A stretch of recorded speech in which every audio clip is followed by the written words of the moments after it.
Democracy in peril. Experts and UN warn of Trump's authoritarian tactics.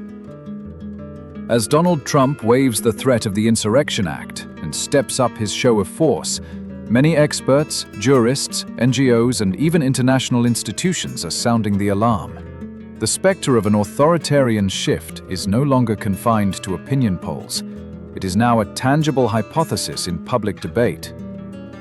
For New York Times columnist Michelle Goldberg, the use of the army against civilians, threats against an elected governor, and the criminalization of dissent are typical markers of a regime drifting toward autocracy. Within the United States itself, several former high-ranking national security officials are expressing their concern. Former General James Mattis, ex-Secretary of Defense under Trump, speaks of a president who manipulates the instruments of force to assert his authority, not to protect the nation. Organizations such as Human Rights Watch and the ACLU, American Civil Liberties Union, publish alarming reports on the restriction of fundamental freedoms, including the right to protest and freedom of the press. According to an investigation by ProPublica, several journalists covering the events in Los Angeles were intimidated or arrested during dispersals by the National Guard.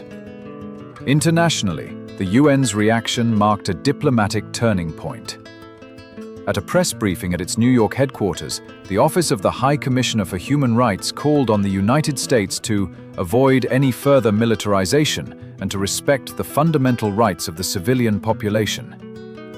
Such measured but firm language is rarely used in relation to a Western democracy.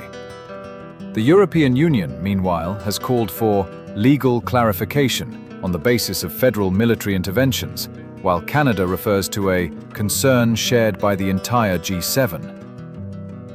The link between this domestic crisis and other geopolitical tensions, particularly on the international stage, is also being pointed out. NGOs such as Amnesty International point out that the Trump method is not only applied within US borders. The restriction of humanitarian aid to Gaza, denounced in a joint statement by several UN agencies on June 9th, is interpreted as an extension of this logic of isolation, balance of power, and disregard for international conventions. For many observers, this accumulation of signals is no accident. It is a deliberate strategy of tension in which political polarization, fear, and militarization are used as levers to reassert presidential power in defiance of traditional checks and balances.